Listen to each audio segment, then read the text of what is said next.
Dayton, and I own the Vermont Bookshop. And this is one of a series of events specifically for Vermont authors that we're doing here at the library with Renee. She's been a fantastic partner. Tonight I am absolutely delighted to introduce Fran McIntsoh. I'm here to talk about her book, The Walker, the Driver, and Otto.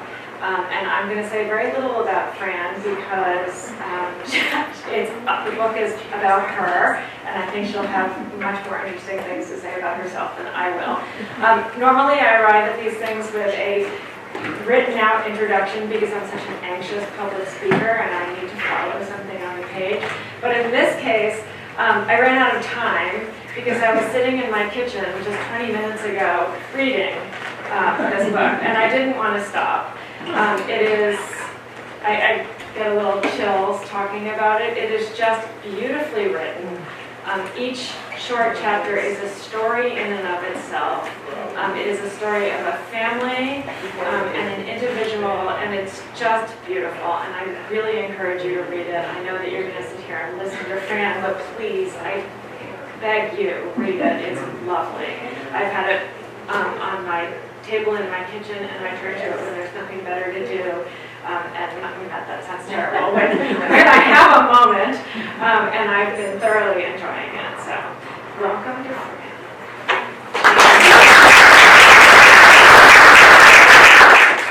So, thank you, Becky, and thank you, Renee, and thank you for a wonderful bookstore and a fabulous library, which is just going to get more fabulous. Yeah. We're such a lucky town that way, and I thank the audience. And somebody supplied me with a handkerchief because I cry at the drop of a hat. And I'm going to cry. For various reasons, but there are, I don't know if, anyway, I have some thank yous. Just a few for people that aren't here. At least they aren't here right now, and some can't be here. And the first one is Beth McIntosh in California. We have two Beth McIntoshes in our family. And this one's in California, and she was the first reader of the 600-page manuscript 30 plus years after it was written. She expressed an interest in reading it, and I thought, sure. Nobody ever asked to read the typewritten manuscript before, and it's when it's 600 pages, it was in like 3 binders, is a lot to even submit to publishers. And nowadays, of course, you have to have a digital copy. But Beth was the first one to read it in manuscript when I was thinking that maybe we should publish it. A lot of time had gone by, and some of the things I was worried about a while back, I wasn't so worried about anymore, and it had to do with just bearing your soul. Because when you're younger, I don't know. I was very comfortable with it on the shelf, I'll say that. So Beth read it, and she was so excited. I have kept her notes, and she just praised the heck out of my manuscript, and she reads travel books, and this is as good as anything I've read and all that, and I thought, well, good. I woke up a little bit to that. And then I thought, now, where is our digital copy of this? Because you can't even submit a manuscript with paper. You have to have the digital copy. And we had one once, and we couldn't find it. So my next thank you is to Lorene Rogers, who volunteered. I wouldn't dare ask anyone, but volunteered to retype the whole thing. It was spectacular. She did it in a couple of months. And then she likes to go to bed early, and she said, Fran, I'm going to be typing, and I think, go to bed yet? What happens next? So that was really neat. And then she echoed my sister-in-law. I didn't say that Beth in California was the Walker's youngest sister. So, and the Walker is supposed to be here, too, at some point. Anyway, Lorene Rogers, I want to thank her because that was really a wonderful gift. And she said wonderful things about the book. And the final thank you is to my editor, who is a publisher, editor, book designer, publicist. he kind of does it all. He has a small independent press called Price Creek Press, and he doesn't know me from anything. So when he started saying the same things that my sister-in-law said, and who kind of represented our family, because then our family started reading it, and they were saying good things, and Maureen, and then Rick, and he even went above and beyond. And he's already entered it in some book competitions, which I'm embarrassed to say which one, so don't even ask him how to say. But it's nice that someone thinks you did that well. So let me set the stage with a paragraph from the prologue. No man is quite sane, writes Ralph Waldo Emerson. Each has a vein of folly in his composition, with a slight determination of blood to the head, to make sure of holding him hard to some one point which nature has taken to heart. Knowing myself and something of the others I live with, not to mention a few friends that come to mind, I cannot argue with Ralph Waldo. Don, a 44-year-old man, sets out to walk the perimeter of the United States in a year's time at a 30-mile-a-day pace. Fran, once Don's wife, though not for the past 12 years at the time of the walk, volunteers to drive the support van and accompany Don on his year-long trek. David, her husband, gives his blessing to the adventure by volunteering to keep the home fires burning, take care of the bills, print and circulate the newsletter Fran writes about Don's progress, and in general, provide home support when needed. Plenty of evidence right there of Emerson's insight into human nature. So now I was going to make some introductions because the walker is supposed to be here. Is the walker here? I don't think so. But when he comes, we'll give him a round of applause. Maybe he tried to walk here. His legs are a little sore. But, and then I was going to introduce myself. I'm the driver, writer, and I'm going to introduce David. He's here. He's here. Let's give him a round of applause.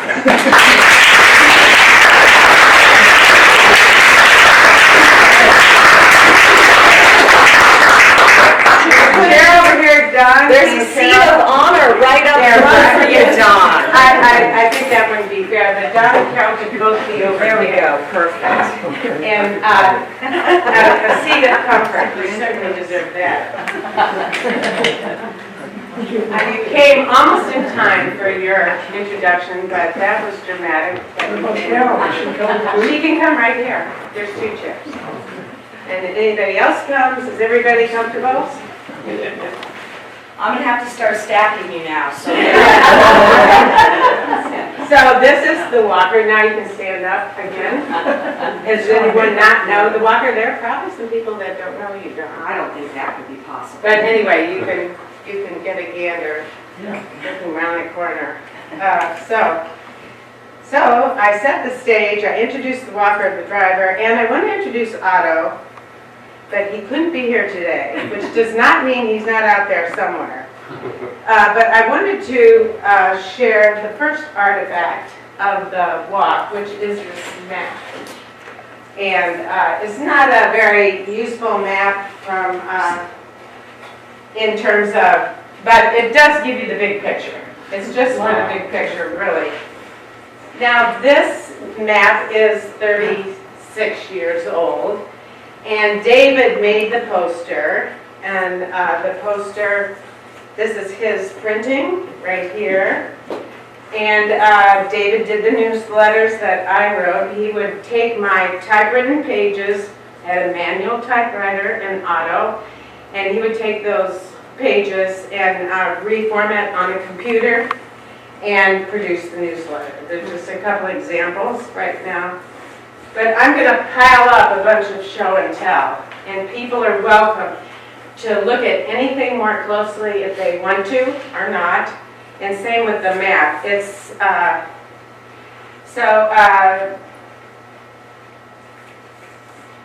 the map didn't have a line on it. David did that gradually. It was in the store, Fork and Goal Sports, the Middlebury Shop. And because also the store had a small role to play in the walk, some people might be interested in how we financed it. So anyway, David pushed along the red line as Don achieved the miles. But, so, I don't remember, what was the year the store started, David? 83. 83. So Vinny was a partner originally with Don and David. We started the sports store, which has changed over the years and everything. Now it's a lot of it is Middlebury College things, which we feel grateful for. But anyway, at one point, Don thought when he retired from teaching, he might want to just work in the store or something like that. But he invested in it, Vinny invested in it, and David did. But then Don didn't like working in the store, as it turns out, and he would rather be teaching. So at some point, when this expedition was dreamed up by Don, he thought maybe the store would buy out his interest, which it did. So that was part of the financing. The other part of the financing came from Don having the nerve to ask the school board to give him a sabbatical for a year and then giving him half salary, which with half salary and whatever the store was giving him meant for a very low budget adventure. And if you read the book, you'll know how low. So anyway, that's that. I think that, except that, I guess I probably want to say here, that Don left and walked through the Adirondacks and up into Canada. We did go into Canada to avoid the industrial cities of the Midwest, Chicago, Milwaukee, Detroit, and all that. So he left the United States at the Ogdensburg Bridge over the St. Lawrence Seaway, and then he re-entered. This is about a 3.5-week walk, in case you ever want to take it. But it's about a month from when he left. School went to June 18th, the year he left. That isn't late. It's kind of amazing. I don't think they go that late anymore. Anyway, he left on the 18th, and then he entered the U.S. again at Sault Ste. Marie, and that brought him on to the Upper Peninsula of Michigan, which is a rural place. And that represents, just so happens, when we were in Canada, they had a Canadian mail slowdown, which meant we didn't get mail. And I'll address that issue a little bit later. I promised to introduce Otto. So I am going to go to a passage called Permission to Correspond with the Living. What page is that? 178. Good for you, Sunny. 178? Yes. Up at the top. September 15th. I am not reading every word. I'm just reading a passage, but I think you could follow along. September 15th. I wrote in my journal. I have been searching for a metaphor, for a way of describing what this way of living is like to me. Then today, I found myself writing to a friend that I felt as if I had died, but somehow been given permission to correspond with the living. That is it, my metaphor. Life seems somehow only to happen back there whence the letters come. Here, things happen, but somehow, for whatever reason, and crazy as it sounds, it does not feel like life. End of quote from my journal. Maybe these kinds of thoughts, such as I wrote in my journal in Idaho, are the kind a person might have on a here we go round.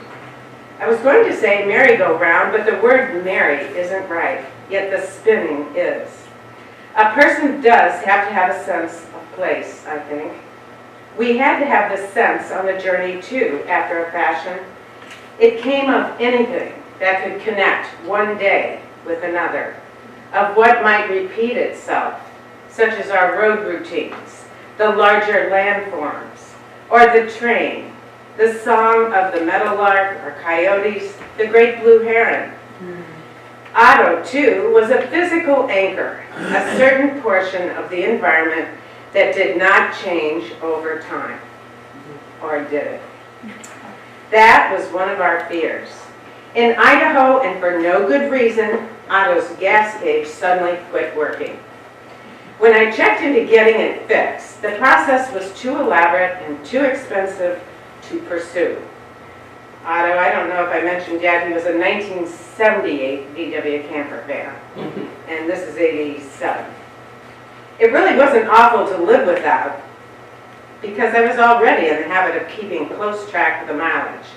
But what was hard was the principle of the thing, the capriciousness of it, the feeling of insecurity it encouraged. It made me want to say magic words over Otto to ward off other possible breakage. However important Otto was to us as shelter, he was even more important as beast of burden, who could carry us home eventually. If he died on the way, well, neither one of us liked to think about it. And no, Otto did not seem mere machine. He had, like any living personality, his quirks. For example, at odd moments, on odd days, his windshield wipers would suddenly sweep back and forth. Once or twice, maybe. You could not predict the circumstances that would bring this about. Was he trying to tell us something? His brakes squealed. But no, they did not squeal when I came to a sudden halt, pulling over in the middle of nowhere to catch a glimpse of some wildlife. But yes, they did squeal loud enough to raise the hair on the backs of people's necks 2 miles off and cause grimacing pain on the faces of people in the crosswalk before me at some busy intersection in a town. Otto undoubtedly knew where he would get the biggest reaction to his protests. But the worst of his quirks was the way he set his alarm. With most cars, just taking the key out of the ignition means the alarm is off. Not necessarily so with Otto. You had to take Otto's key out exactly a certain way, which was not always achievable on the first or even fifth try. Not that his alarm would go off then, oh no, but after, in the calm of the night, when you got up to go to the bathroom, and you were camped where it wasn't strictly legal, and you were trying to be quiet so as not to wake the walker, the dead, or anyone else, that's when it would suddenly blast off. We tried testing for this to make sure it was off before going to sleep, but it just didn't always work. Otto had his ways, and much of the time they seemed like the peace of God, past all understanding. And I must say that luckily, this too broke. And so we didn't always have that problem later on in the walk. But this was Idaho, which was long enough. So this was in a chapter called Permission to Correspond with the Living. And so, how did we correspond with the living? Well, we had mail drops, and I can see in the audience that it won't be so hard to explain. But talk to a teenager. You know, they can't imagine how would you get mail on your trip, right? So we would cast ahead on the map, and the maps that we were using were not this generalized map. And Don was always in charge of the route. But we would cast ahead 5 days, that's like 150 miles, that's 5 days walk at 30 miles roughly, and then look ahead to dots on the map that seem like they might have a post office. So, and then David would mail when people were writing to us, and I always wrote everybody back, and Don got mail as well. And plus we had the newsletter. I was mailing it home for David to make into a newsletter, and he would be mailing the newsletter back to me so I could see what he did with my prose, and if he did the right things and all that. So anyway, he did a great job. But anyway, I liked having those for reference before I wrote the next newsletter. So in Canada, I went to several mail drops, and there was no mail because of their slowdown. And David had his packet that he mailed to us go right back to him. So anyway, that was disappointing. And then the phone. We did like to phone home. And in those days, and probably a lot of you remember, in those days there were plenty of payphones around. There were payphones in every town. Now they might not be in the middle of nowhere, but there were payphones. There was, you know, they'd be at grocery stores, they might be at gas stations, there might be a phone booth. You know, maybe you'd have a little privacy in the phone booth to talk. So anyway, and I called home to my mom at least once a week. She was in a nursing home in St. Louis. And, but could I get a phone call? Not really. We didn't have any phone drops. We didn't know how to arrange for that. So that was kind of a hardship. And now I would like, I've read a little bit about Otto. I would like to give you just a small sample of the quirkiness of our days. This is not an entire day. This is a chapter called Joy in Little Things. And it's not the whole chapter, on page 60. The first chance for mail since several tries in Canada was at Ackerman, Michigan. When the day dried out and began to look more hopeful, I decided to go scouting ahead for mail and groceries. I stopped on the way at a dot on the map called Strong's. But there was not exactly a grocery. What was there was a gas station motel overflowing with trash. I noticed an American flag flying over the place in perfect tatters. It continued to unravel in the wind before my eyes. I hoped this did not mean anything.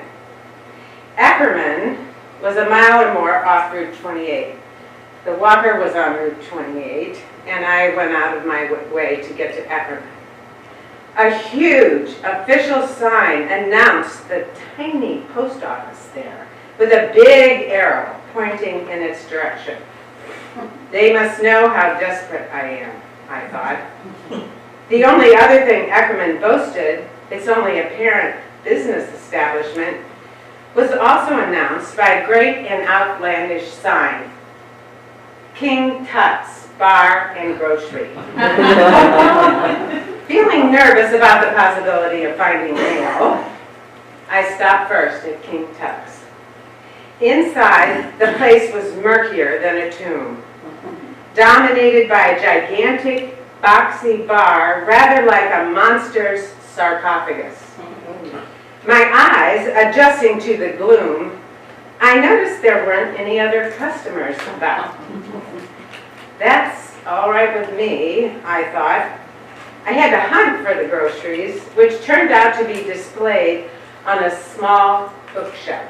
A few tuna fish cans, among other goods, but much less than what I might keep on hand at home.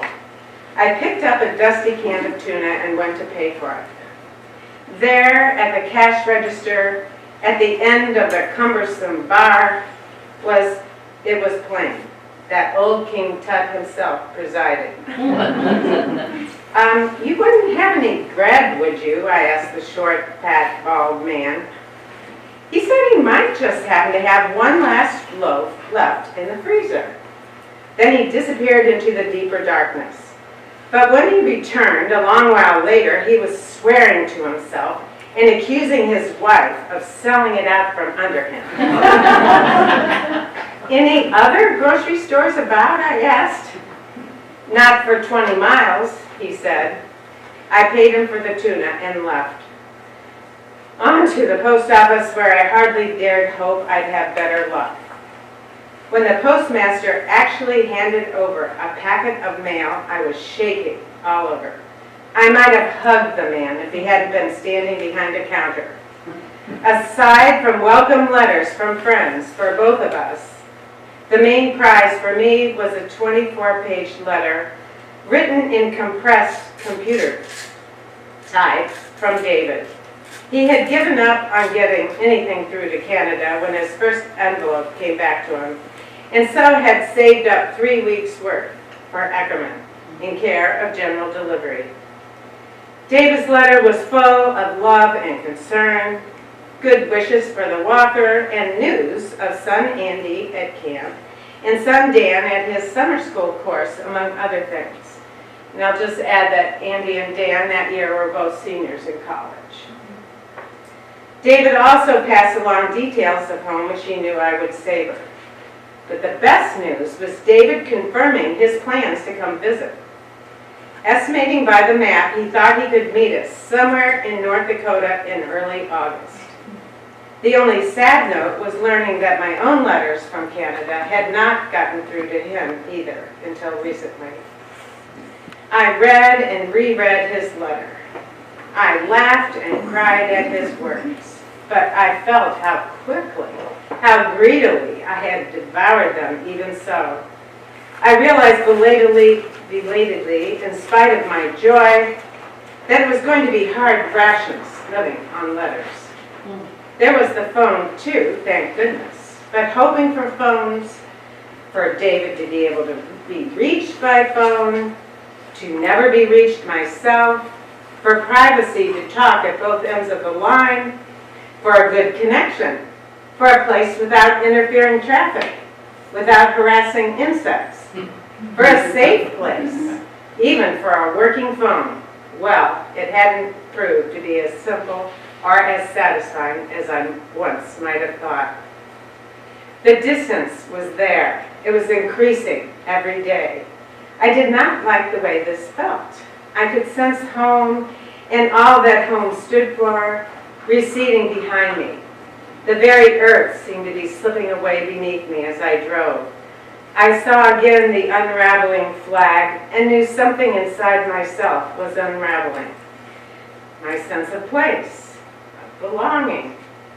Where was I? Here, there, everywhere, nowhere. Oh dear, I wrote to David, every day has so much in it. So much of the unknown, the unpredictable. I am constantly grateful for all the littlest things. A place to camp, to brush my teeth, or wash my hair, or bathe. Food. Otto continuing in good stead. Don reporting on something he saw. The stranger's friendly greeting. It's funny how all the little things mean so much. The more I think about it, the more I think it is the little things in life that count for the most. Or to put it another way, the little things are the big things, and the big things are the little ones. Does that make any sense? The walker was finding joy in little things too.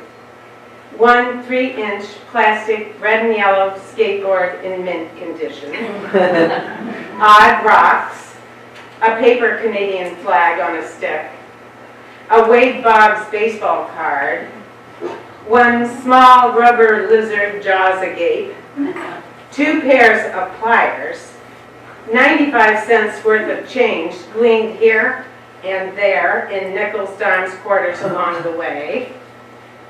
Don, are you going to save everything you see on the road from a year's walk? Don't worry, I'm not picking everything up. Just a few choice items. Well, I doubt we need another pair of pliers. Don't worry about it, Fran. Hey, did you see that rainbow back there? It was so broad that it just seemed to get sucked up into the clouds. Oh, and I found another quarter. So what's the total so far? Let's see, that makes $1.20. After 800 miles, that's something a little better than 1/10 of a cent a mile. Another bonus. I hadn't counted on earning money as I go. Right, I said, and had to laugh in spite of myself. So that brings up the subject of little things. So basically, I'm in Otto most of the day, and Don is 10 hours on the road. And it does no skin off his back if he fills up Otto a little, but you can imagine everything we had in there. And I have books and papers and typewriter and everything. But I don't like having just clutter, right? So anyway, here present tonight is the archivist at Middlebury College. And she's reading the book. And she'd gotten as far as North Dakota. And when David came to North Dakota, and he brought some things that Don wanted and I needed or whatever. And some of those were like magazines. Don wanted some sports magazines to read and that kind of thing. But so he emptied a couple of boxes worth of stuff, and I was a little worried already that we wouldn't find room for that, and I wanted to send some things back, and there were some things that we didn't need anymore. And then there were those road finds, right? And the archivist at Middlebury College had gotten as far as North Dakota, and she goes, Fran, what about those artifacts in that box? Do you still have those? Well, if you want to find out what happened to everything, it's in here, or almost everything. But she got me to thinking. Yeah, I was wondering, what if you don't have all those things? Are they artifacts? Or is it meaningless, random road litter? I mean, what are those things? And I thought, and what if we had saved them all? And what if you couldn't actually have all the artifacts, but you could have a list of them all? So I went through the newsletters for the archivist at Middlebury College so that she could decide for herself, and everyone is welcome to decide for themselves whether or not this was random, meaningless road litter. I do think it served the purpose of many a chuckle here and there. And it was, I always put it in the newsletter because I do think it gives us a glimpse into the psyche of the walk. So that's that. Now I'm going to put a bunch of other stuff up here. I'm calling it show and tell, but I'm going to try not to tell because I want to close with the reading. But so what was I doing in Otto? I do draw. I used to draw wildflowers, and I do play the recorder, and I had one with me. But every day I kept track in journals of the day, my day and my take on things. And you're welcome to look through. These are 2, but I had 4. And they are jam-packed. Wow. And when I was getting ready to write about this walk, I went through and highlighted. And then I went through, if you see a red star, that means that's the second time through. Mm-hmm. I think I had too much to use. But anyway, this is not all. I also wrote David every day. I usually wrote him in the evening. And to me, that was just sustaining somehow because I was homesick every inch of the trip. And these, so I wrote on these 3-wing pieces of paper so David could save my letters. And these also are highlighted because I have 5 volumes of these. And people are willing, able to read those. And then I have 2 volumes of these, which are David's letters to me. And I have a complete year's collection of the newsletters. And I had 2 of these. Now this is just on Don. Don was out there 10 hours on the road. I was a lot of time in Otto. Otto was kind of a blind a lot. It was brown and it just kind of blended into things. And I had a lot of nature experiences just sitting in Otto. And things came, or I'd find out I parked near burrowing owls. Who would think of that? So anyway, this was just undone. And this is the last half of the walk. So every page, here we are on 6th of January, Wednesday, 1988, 3 miles east of Mohawk, Arizona, day 204. He ends his day after 30 miles near Sentinel, Arizona. And anyway, and there might be something about Otto, but usually it's something, almost always it's something that Don reported. We didn't have exactly the same experiences, but we were often looking for a lot of the same things. I'm jealous to this day that Don got to hear alligators roar, and I never did. So, I mean, that's how it was, a little competitive, right? And so this is an example of February 17th, Wednesday, day 246. He started out the day 5 miles east of Cuero, Texas. He went 32 miles. He ended up in Victoria, Texas. Then he started the next day in Victoria, went 30 miles, and ended up in LaSalle, Texas. And he found a dime, and also had a running total of the mileage.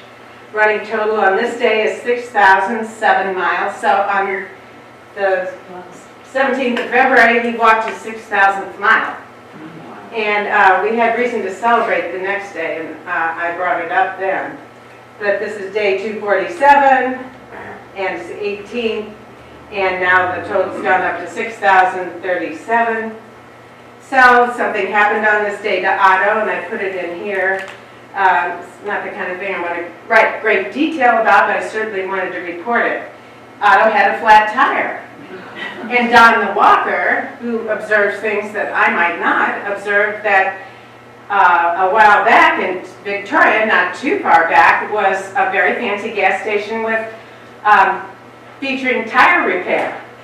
So we went back, Otto and I, to Stan Heinhold's Texaco station, and they took off the tire and they pulled out the nail and they patched the tire all for nothing, which was really sweet.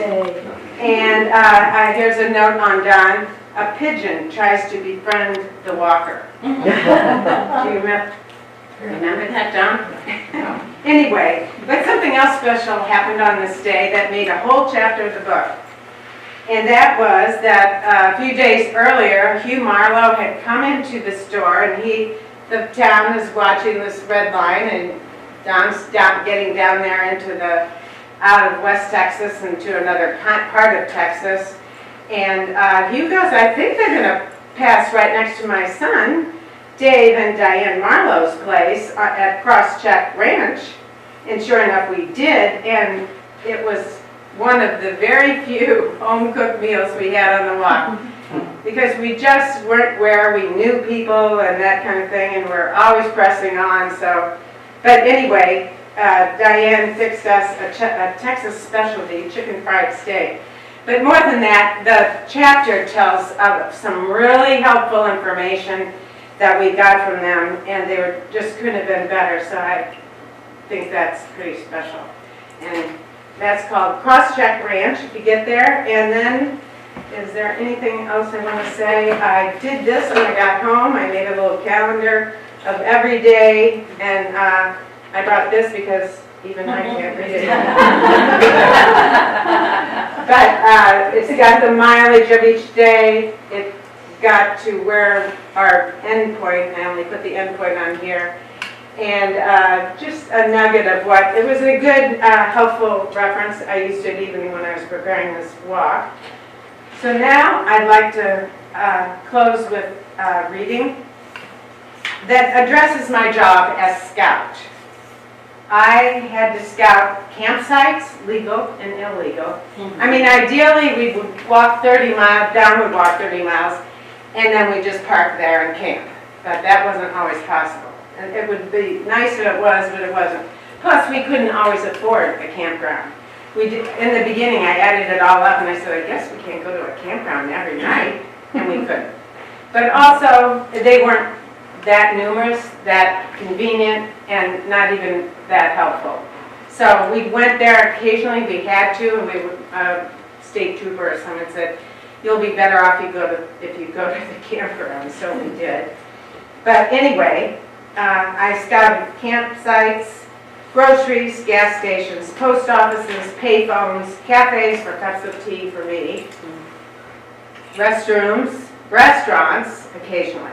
Now, a restaurant wasn't a good thing for Don at the end of the day. His feet ached and they were tired and he wanted to put his feet up and take off his shoes. So that usually doesn't go well in a restaurant. I also scouted creamy stands and laundromats. And one more thing, which is the reading I'd like to do now and end with. But perhaps the best luck of all in Michigan, this is page 71, was meeting Nathan Abedizian west of Trout Creek. I was at a rest area on the middle branch of the Ontonagon River, which I had already scouted for a possible swimming hole and decided there couldn't possibly be a safe one. I had followed a sign pointing out a treacherous walk to a view of the Agate Falls. At the end of the fenced walkway, a small Niagara, perhaps 50 yards wide and rather far below, roared and spilled in the series of horizontal terraces, then gigantic drop-offs, and a horizontal terrace, on and on. At the finally falling off out of my sight, I returned to Otto disappointed. Then later, while I was writing a letter, I noticed a boy coming from the direction of the look-off, absolutely dripping wet. He had a towel draped around his neck and was pushing a bicycle. And just as he was mounting up to ride off, I yelled to him, hey there, have you been in swimming?" The sweat was dripping onto my letter even as I spoke, and I waited with envious longing as the boy came closer to Otto to see who had yelled at him. "Well, yes," he said, he had been in swimming. So I told the boy about Don and his walk, and that Don would be at this place about 4:40. And I asked him if he'd be interested in returning then to show us where a swimming hole was. I gave him one of Don's cards, and I could tell he was getting interested. After staring at the card a while, he said he would come back later. Then I asked him his name and the directions to the nearest post office, and after obliging, he disappeared. When he was gone, I somehow doubted he would come back, but I was wrong. Nathan arrived about 15 minutes after Don. When Don had just about decided to get back out onto the road and get the last of the hot, grueling miles behind him for the day. But when Nathan showed, the idea of a swim was too good to pass up. We followed Nathan, who walked ahead of us, pushing his bike along the narrow walkway that I'd been down earlier. I wondered what we were in for. When we came to a place where there was a break in the railing, Nathan leaned his bike against a tree and said we'd have to climb down the bank there to get to the river. "Down there?" I shouted over the noise of the waters. "But how?" "Just follow me," Nathan shouted back with utter confidence. But I stood there unable to imagine doing what he asked. The dirt bank was too vertical, and the river was roaring its own warnings at the bottom. Yet Nathan demonstrated with careful agility how we were to lower ourselves down with a hand on a sapling here, a foot to a rock crevice there, a mad slide to the next handhold, and so on, until we all, one way or another, managed to make it down. I was last and earned a few scrapes in the process. Nathan did not hesitate at the rushing brink, but advised us to keep on our shoes and follow him in. The river was so fast here that though I could see it was shallow, I feared slipping and being swept away by the current as I tried to keep my balance in it. But since Nathan and Don seemed to be having no trouble, I went in after them. The rocks underfoot were surprisingly flat, brittle, and sharp-edged. I was glad I had my shoes on. We were moving out onto one of the terraces between the cascading falls. There was some cushiony moss under the water in places, but the footing did not seem particularly slippery. It was a thrill to stand in the river's flow with the thunder of falls on either hand. And for a moment, I loved it. But I also figured enough is enough. Not Don. He shouted over the deafening waters to Nathan, who was further out. I thought you said there'd be a place we could swim, Nathan. At that, Nathan smiled a little knowing smile and pressed on toward the middle of the river, where it was still only knee-deep. Then suddenly he took a small preparatory leap and dove out of sight. After another moment, I watched Don do the same.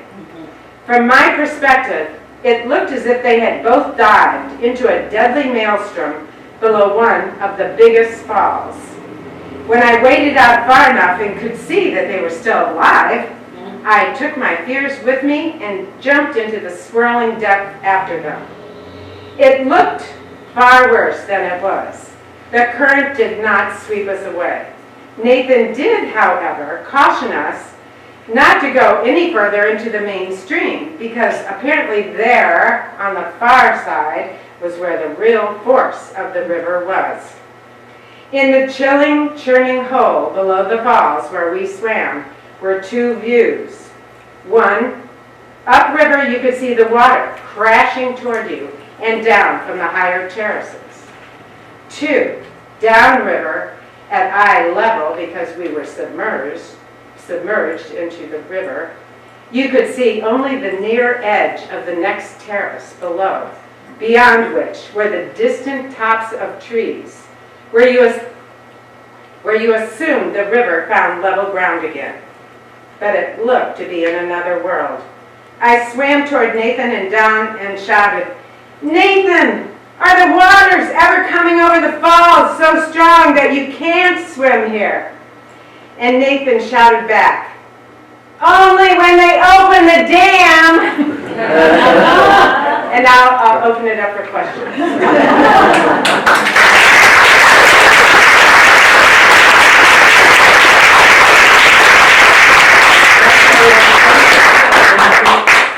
I could see when this book was written, and when I was reading it, how lucky I was to have Fran on the trip. And she came to me and said, these other guys were going to do it, wanted to join me. Some of my fraternity brothers, some of my other friends from Middlebury, they wanted to join me on the trip. And you know, people out in California, people wherever I was would meet me and join me. Well, that didn't work out. Some of them did join me, but they could only last a half a day, really. 15 miles, they'd have blisters, which I had at the beginning, but they weren't focused to keep going. But Fran came to me before we even started. She says, "Don, you know, I'm really the only person that could do this trip with you." And we weren't married at the time. I mean, Fran was dating.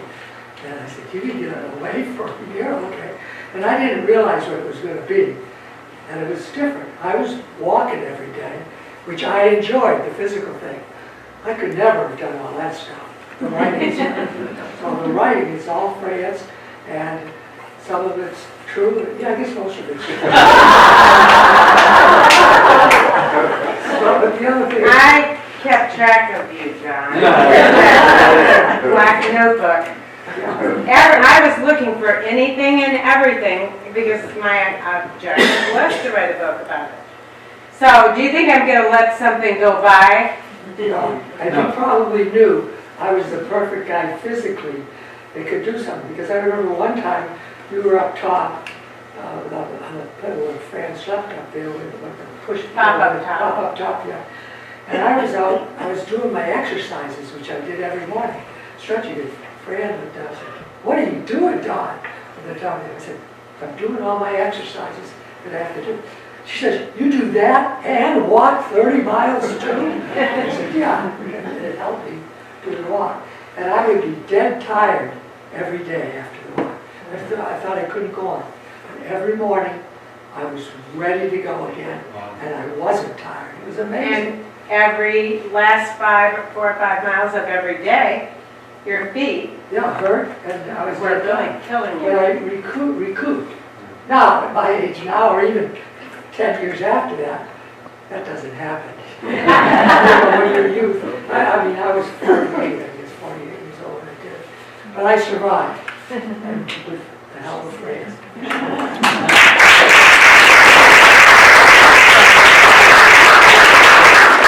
Well, I guess in our own individual ways, we help each other Yeah.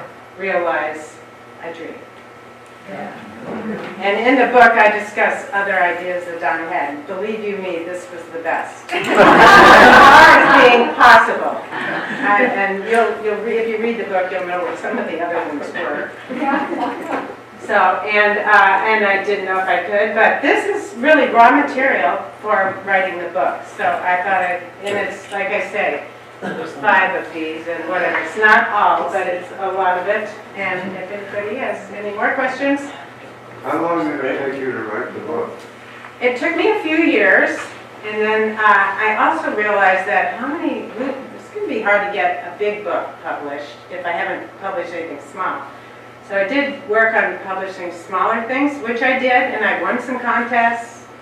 And, and then, I don't know, life happens. I got cancer. I played Emily Dickinson in The Belle of Amherst. I did a lot of other things, and you just get waylaid.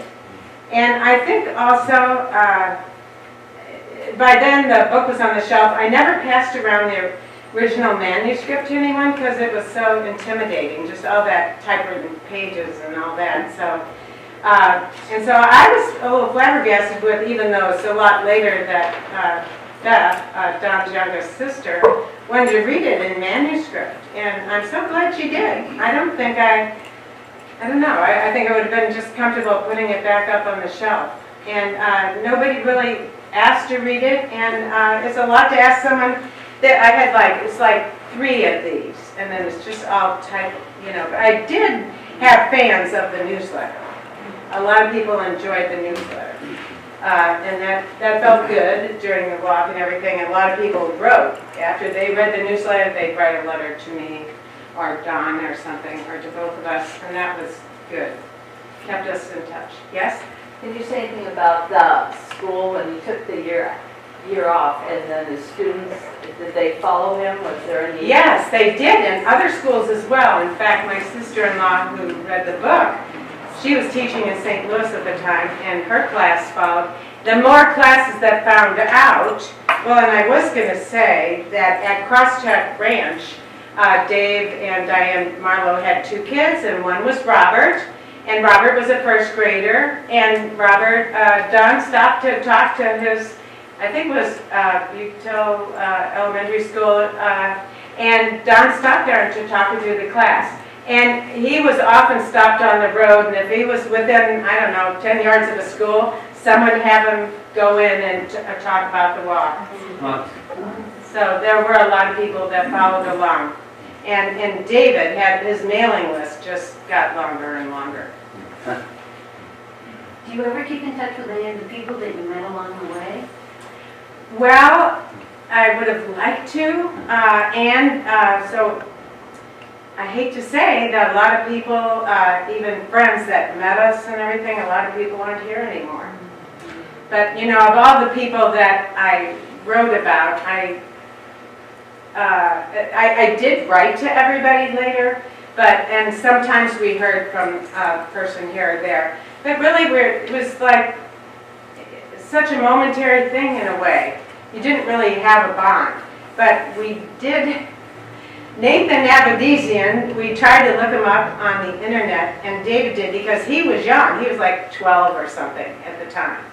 So he'd be like 40-something now. And we did get a number, and I've called it every day now for 3 days, and I'll just keep calling. I don't know. It just says, somebody interrupts and says, your party can't be reached at this time. Please try again later. So I'll keep trying. I would love to just say, hey, Nathan, do you realize? And he's the only one I put the last name on. Because he was a kid, I didn't think he would come after me or something. Mostly, I left off the last names, unless it was somebody's business, like Stan Heinhold. I mean, he had a business, and he was so generous. Wanted to give him credit, but in general, I didn't use the last names. But I used everybody's name was true, as far as that goes. And if I ever hear from Nathan, I'll just be so excited. We thought we would be able to do it before I did this, but we haven't been successful. But that was one of the best swimming holes. There were a lot of good swimming hole stories, but that was probably the best.